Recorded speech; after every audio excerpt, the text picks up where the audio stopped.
Hello guys, कैसे हो आप लोग। उम्मीद है आप लोग बहुत अच्छे होंगे। मैं आपके अपने यूट्यूब चैनल वेद एकेडमी से प्रतीक हूँ और आज का टॉपिक रहेगा उत्तर प्रदेश के प्रमुख लोकगीत। ठीक है, इसमें रसिया रहेगा, झूला, होरी, मल्लार, ऐसे लोक गीत रहते हैं इसमें। ठीक है, और ब्रज के क्षेत्र लोकगीत। ठीक है, ब्रज के लोकगीत, ब्रज के क्षेत्र में ये लोकगीत प्रसिद्ध है आपके। ठीक है, नंबर 1 पे आते हैं रसिया, जो कि श्री कृष्ण भगवान जी के लिए गाया जाता है। उनके प्रेम और भक्ति से संबोधित करने के लिए एक विशेष तरीका है। ठीक है, नंबर 1 पे है रसिया।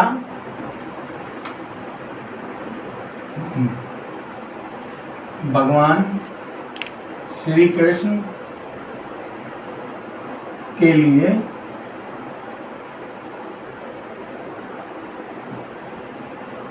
भगवान श्री कृष्ण के लिए उनके भक्तों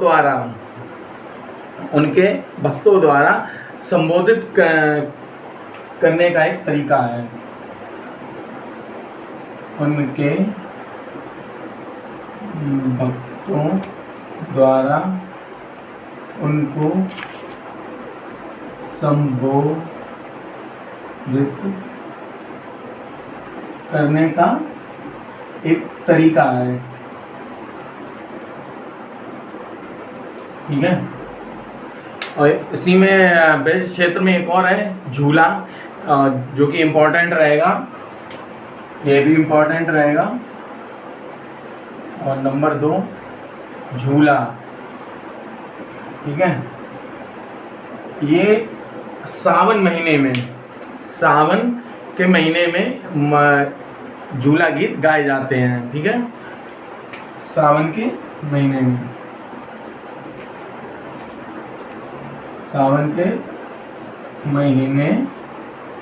ठीक है, नंबर 3 है मल्हार।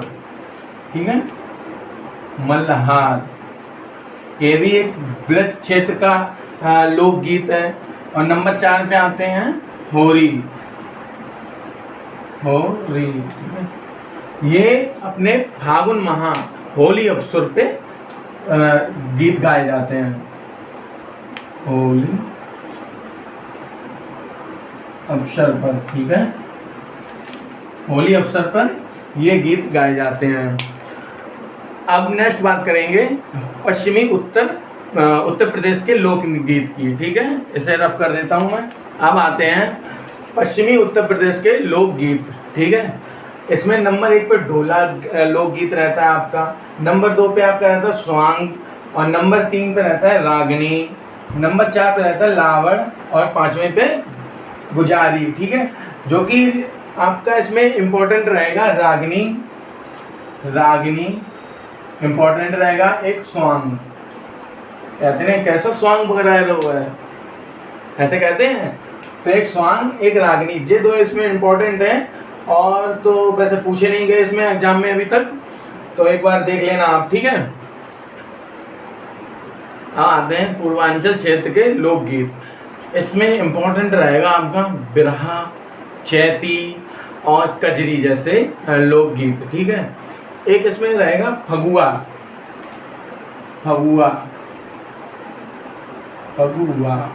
ठीक है, ये भी एक पूर्वांचल क्षेत्र का लोकगीत है। ठीक है, नंबर 2 पे रहेगा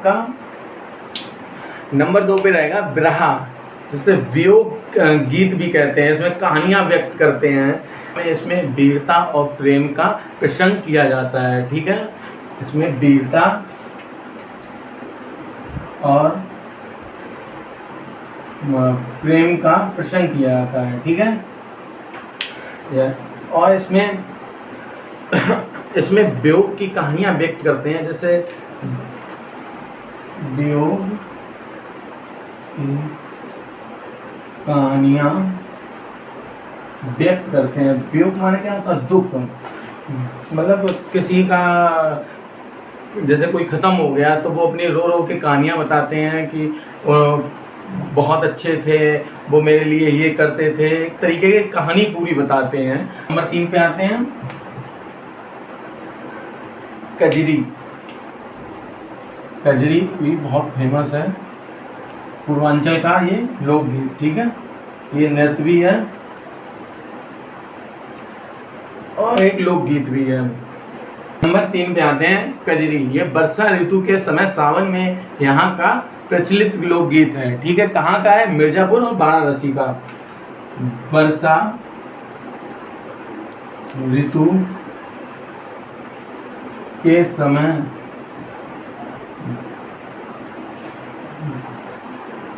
गाया जाने वाला गीत, ठीक है, गीत है। कहाँ के लिए? मिर्जापुर और वाराणसी, ठीक है। नंबर 4 पे आते हैं, बुंदेलखंड के लोकगीत, ठीक है। इसमें अल्लाह, हरदौल, पवारा, इसरू, फाग जैसे गीत गाए जाते हैं। नंबर 1 इम्पॉर्टेंट रहेगा आपका अल्लाह। नंबर 1 अल्लाह, ठीक है। इसमें क्या रहता है? एक वीर रस से भरा लोकगीत होता है जो बुंदेलखंड और अवध क्षेत्र में प्रसिद्ध है। इसमें ऐतिहासिक योद्धाओं और अल्लाह ऊदल की वीर गाथा गाई जाती हैं, ठीक है। अल्लाह ऊदल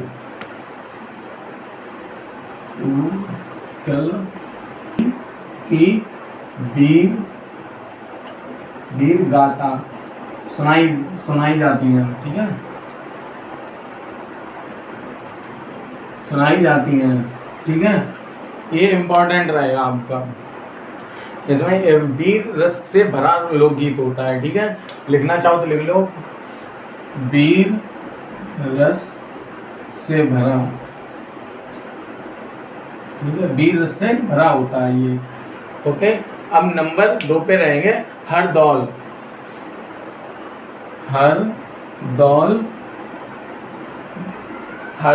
और पवारा। नंबर 3 पवारा, ये भी दोनों बुंदेलखंड के लोकगीत हैं, ठीक है। यहाँ पे रहेंगे ईसुरी फाग, ठीक है।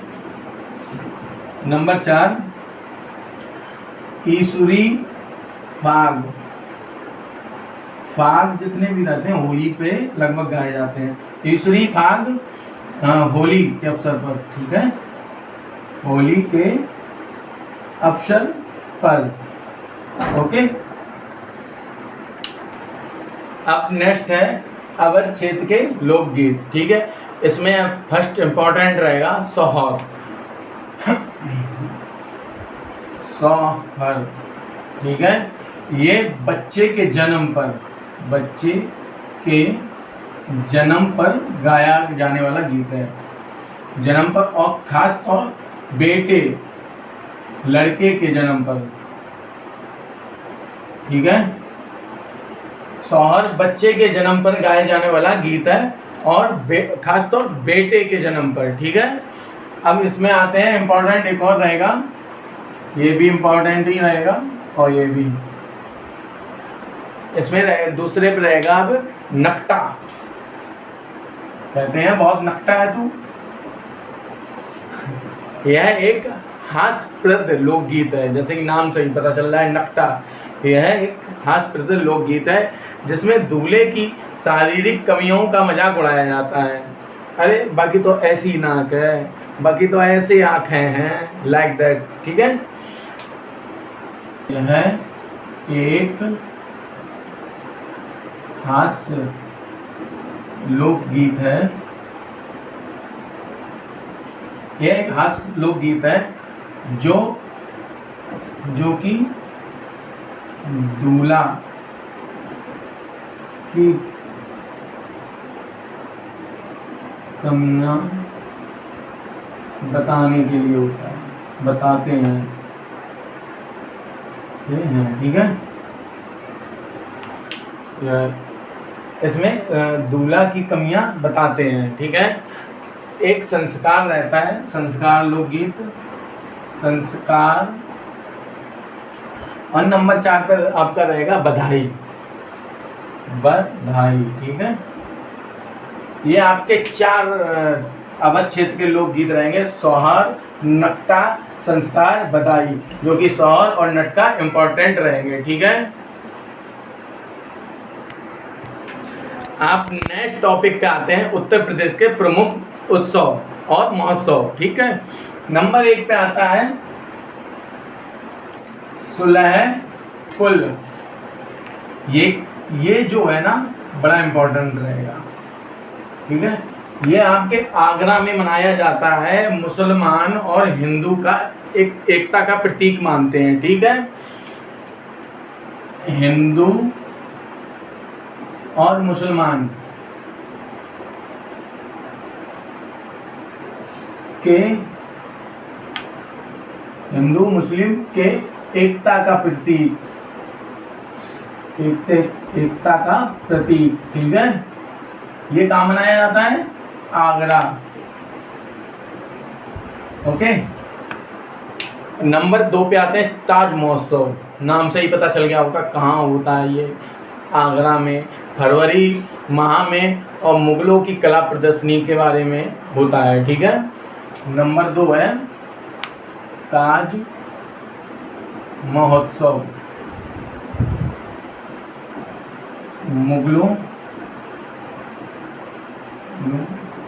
मुगलों की कला प्रदर्शनी, ठीक है। और फरवरी के माह में मनाया जाता है, ठीक है। कब मनाया जाता है? फरवरी के माह में। ताज महोत्सव मुगलों की कला प्रदर्शनी के लिए किया जाता है और ये फरवरी माह में मनाया जाता है, ठीक है। नंबर 3 पे राम बारात उत्सव, ये भी कहाँ मनाया जाता है? आगरा में, ठीक है। नंबर 4 लखनऊ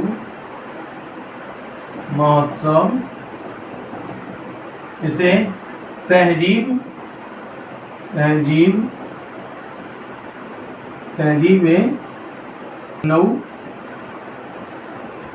लखनऊ कहते हैं हम, ठीक है।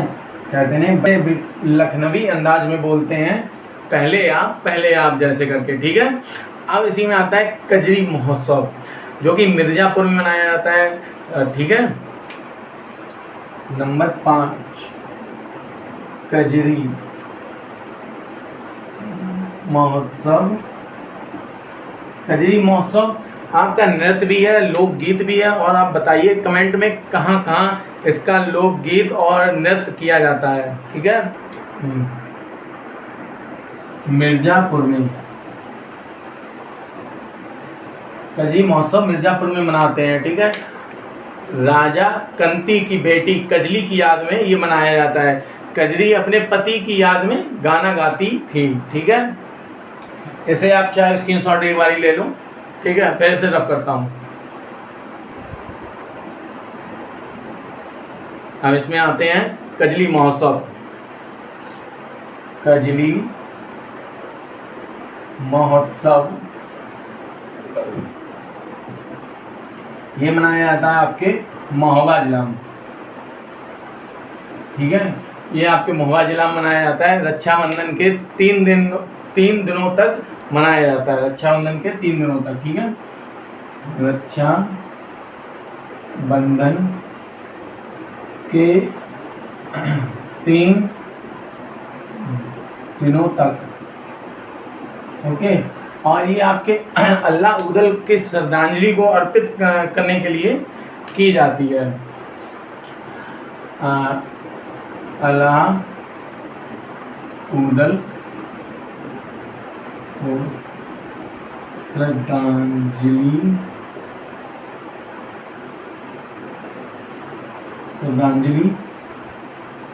अर्पित, ठीक है। अलाउद्दीन के श्रद्धांजलि अर्पित की जाती है। ठीक है, अब आते हैं हरिदास जयंती, इम्पोर्टेंट रहेगा। हरिदास जयंती ये कहाँ मनाई जाती है? ये आपके वृंदावन में मनाई जाती है हरिदास जयंती को। ठीक है, वृंदावन। ठीक है, अब नेक्स्ट रहेगा होलिका उत्सव, जो कि लठमार होली कहाँ होती है? होलिका उत्सव, होलिका उत्सव ये भी इम्पोर्टेंट है। ये कहाँ रहती है? लठमार होली। ये हम आपको कमेंट के लिए छोड़े दे रहे हैं, ये कहाँ पे होती है ये आपको कमेंट में बता होगा, मोस्टली आप सभी को पता होगा ये। ठीक है, नेक्स्ट आते हैं गंगा महोत्सव। ये जितने भी लिखा रहे हैं सब इम्पोर्टेंट रहेंगे। गंगा महोत्सव ये आपके वाराणसी में मनाया जाता है। ठीक है, नेक्स्ट नंबर पे आएंगे सैपई महोत्सव। सैपई महोत्सव ये सैपई इटावा में मनाया जाता है। ठीक है, और नेक्स्ट आएंगे कबीर उत्सव। ठीक है, ये आपके संत कबीर नगर में मनाया जाता है। संत कबीर नगर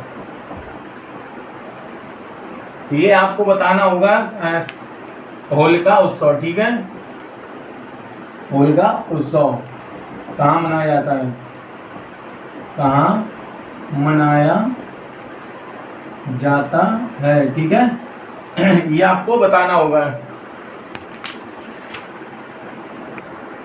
अब नेक्स्ट आते हैं त्रिवेणी उत्सव। त्रिवेणी या प्रयाग उत्सव ये आपके प्रयागराज में मनाया जाता है, और ये गंगा यमुना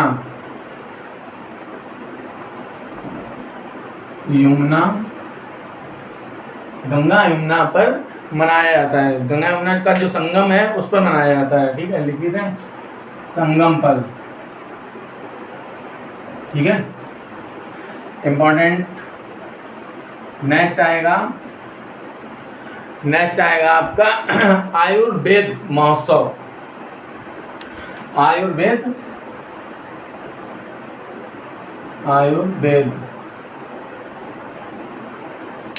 महोत्सव जो कि झांसी में मनाया जाता है। ये राष्ट्रीय युवा संस्था के सहयोग से आयोजन होता है। ठीक है, आयुर्वेद उत्सव झांसी। नेक्स्ट आते हैं वाराणसी पर्यटन उत्सव। ये वाराणसी पर्यटन उत्सव वाराणसी में होता है। वाराणसी पर्यटन उत्सव नाम से ही पता चल गया होगा वाराणसी में। ठीक है, नेक्स्ट यमुना महोत्सव मथुरा के विश्राम घाट पर होता है। ठीक है, यमुना महोत्सव विश्राम घाट पर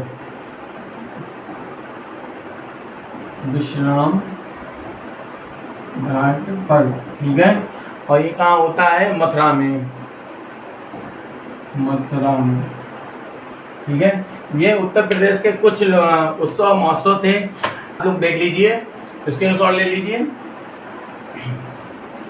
अगर आपको मेरी क्लास पसंद आई हो तो लाइक करें, कमेंट करें, शेयर करें, सब्सक्राइब करें। Thank you.